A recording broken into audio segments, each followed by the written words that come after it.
In the autumn of 1929, on the corner of 5th Avenue and 34th Street, a demolition crew was pulling apart the largest hotel in the world by hand and finding that it would not come apart on time. The old Waldorf Astoria had been built better than anyone tearing it down had expected. The walls were thicker than the drawings showed, the floors heavier, the steel more stubborn, and every day the wreckers lost was a day charged against a deadline nobody was allowed to move.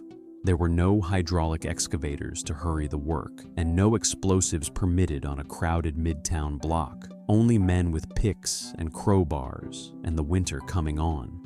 Above that dust hung a promise to open a finished tower, taller than anything yet raised, on the 1st of May, 1931. The building that would rise there was the Empire State Building, and the thing almost everyone remembers about it is its height. 102 floors, 1,250 feet. The tallest structure human beings had ever built, and the tallest they would build for the next 40 years. But the height is not the hard part of this story. The hard part is the calendar.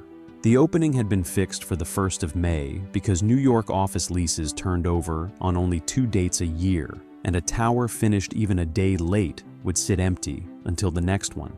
So the task was not simply to build the tallest thing in the world, it was to do it on a narrow midtown block where nothing could be stored, while the traffic never stopped, while 57,000 tons of steel arrived from mills hundreds of miles away, and while the stock market collapsed underneath the foundations. Here's the correction this whole story turns on. The engineering that mattered was not in the tower. It was on schedule. The frame was ordinary. The organization of the work was not.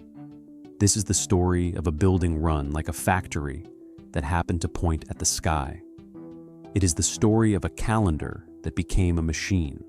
It is the story of the men who stacked it 4.5 floors a week, and of a record that keeps some of their names and loses the rest. The first thing that record shows is that every obvious way to build it had already been ruled out. The first rejected answer was the normal one. Buy the materials, stockpile them on site, and build at the pace a tall building was usually built. It was proven, and it was safe, and it was impossible here, because the block was barely 200 feet by 400, and a site that size in Midtown Manhattan could not hold a single week of steel and stone without choking on it. Build at the normal pace, and you miss the 1st of May, and the most expensive tower in the world stood empty until October. The second answer was to carry the load in masonry or in poured concrete, the way heavy buildings had been raised for centuries. Masonry failed on arithmetic. Walls thick enough to hold up 100 floors would have swallowed the lower stories they were meant to rent. Concrete failed on time because a poured frame has to cure for weeks before the floor above can load it, and the schedule had no weeks to spend. Only a riveted steel skeleton could take its own weight the moment it was pinned together. The third answer was the sensible one: build lower. The financial analysis was blunt about it, showing that the best return on the plot came from a building of only 63 stories. Then the Chrysler Building, across town, assembled a slim steel spire in secret inside its own crown and hoisted it into place to steal the record. After that, the height stopped being a business decision and became a race, and the engineers were handed a target the money said made no sense and told to hit it anyway, which left one path, and it was less an engineering idea than a manufacturing one. Treat the building as an assembly line standing on its end. The contractor, Starrett Brothers and Eakin, was chosen precisely because it thought this way. Its principal, William Starrett, called skyscraper work the nearest peacetime equivalent of war, and he meant the logistics of it. Standard parts, purchased, prepared, carried to the site and set in place, over and over. The same few operations repeated 85 times going up. And the thing that should have doomed the project became the thing that made it work, because nothing could be stored on that cramped block. Nothing was allowed to arrive early or sit idle. Every beam, Every bag of cement had to appear in the exact order it was needed and go straight up into the frame. The constraint that made the site impossible was the same constraint that forced the discipline. The architects reinforced it in the design itself, ruling that no rentable space would sit more than 28 feet from a window, which made every floor plate nearly identical. And an identical floor is one you can build again and again without stopping to think. In December of 1929, with the crash already underway, a loan of $27.5 million from Metropolitan Life let the work begin. Start at the top of the whole thing and climb down into it. The frame is 57,000 tons of structural steel, 210 columns rooted in the Manhattan schist, the hard bedrock under the island. From the first column set in the spring of 1930, the steel reached its full height in about 23 weeks. In one stretch that July, crews raised 22 stories of steelwork in 22 working days, on regular hours with no night shift. Drop a level to the system that puts that steel in the air. 9 derricks climbed upward with the building itself, 4 of 20 tons at the corners and 5 of 30 tons for the heaviest sections. And when the tower stepped inward at the 23rd floor, the 4 corner derricks were taken down and the stronger 5 carried on alone. Below them ran a second system nobody watching from the street could see. A narrow gauge railway, an industrial railroad, was laid on each floor, and small carts pushed material off the hoists to wherever it was needed. Nearly 500 trucks reached the site on a busy day, close to 1 a minute, and each one had a place in line. Miss your slot, and you did not wait. You drove back and came again tomorrow. Drop another level to the single part. A steel column arrived already stamped with a code that told the crew which derrick would lift it and which floor it belonged to, so it could be placed almost without a decision. The fabrication had been split in horizontal slices between 2 firms, American Bridge and McClintock Marshall, each supplying alternating bands of the tower so neither could become the bottleneck. And down to the smallest thing the whole structure depends on, the rivet. The columns came shop riveted, but the connections that actually locked the skeleton together were driven by hand in the open air by 38 riveting gangs. A gang was a heater, a catcher, 2 riveters, and a helper or 2. The heater brought a rivet to a yellow glow in a small furnace and threw it through the air. The catcher took it out of the air in a metal can. The riveters drove it into the hole with a pneumatic hammer while it was still soft, and as it cooled, it shrank and pulled the steel plates tight. That shrinking grip is what makes the frame rigid, and the rigidity is what holds the tower steady against the wind. If the heater misjudged the glow, the rivet went in too cool. If it went in too cool, it did not draw the plates together. If the plates were not drawn together, the joint could work loose under load, and a frame is only ever as stiff as the connections holding it. The tallest building in the world came down, in the end, to whether one man caught a hot iron bolt in a can. Drafting table follows the structures that got built and the people the record left out, and there is more of this every week.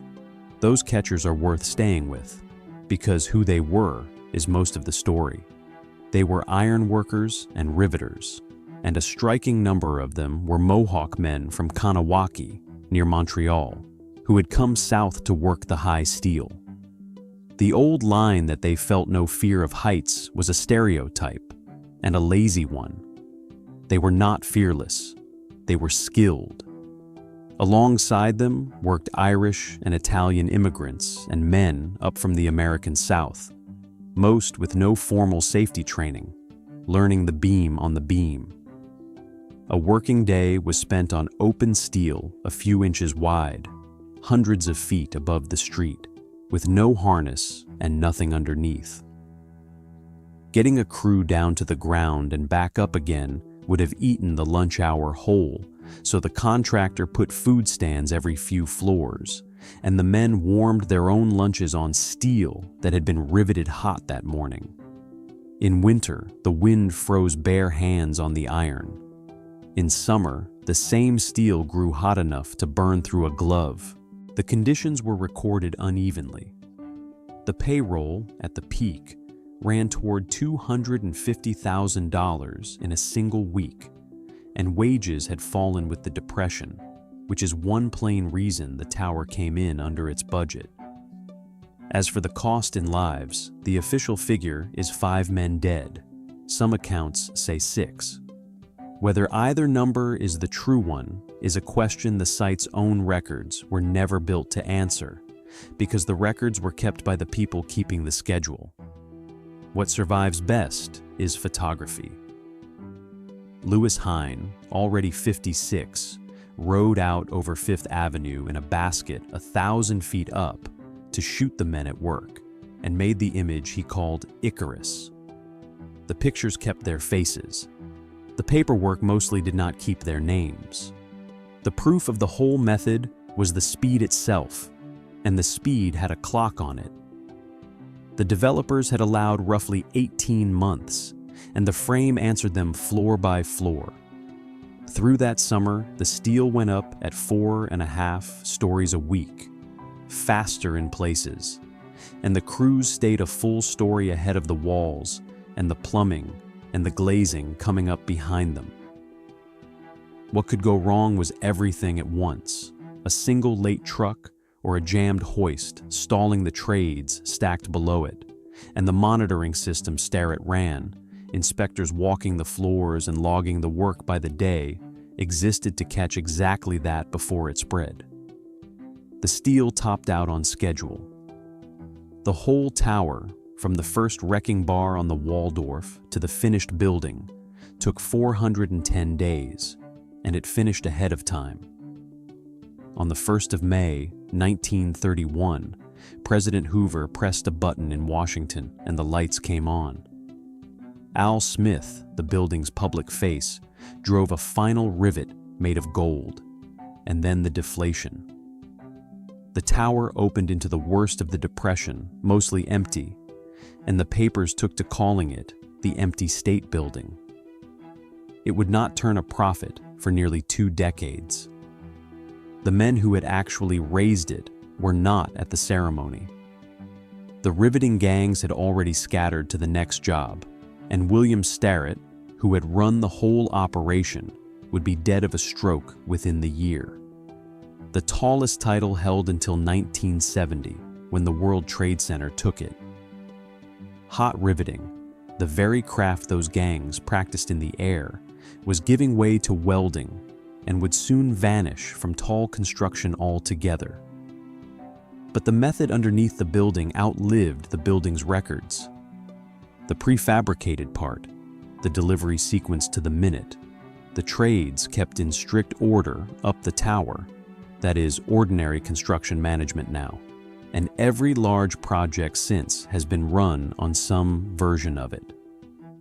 Stand on the observation deck today, a little over 1,000 feet up, and put your hand on the parapet while the wind pulls at your coat.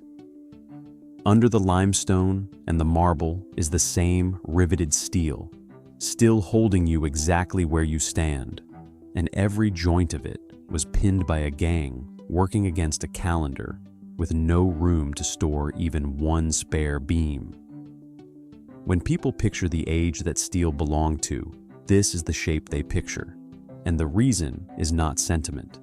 The reason is that it was the tallest thing anyone had built. It stayed that way for a generation, and it went up faster for its size than anything before or since. The men who caught those rivets are almost entirely unrecorded, 5 names or 6 for the dead, and next to none for the living, and the work still deserves the recognition nearly a century on.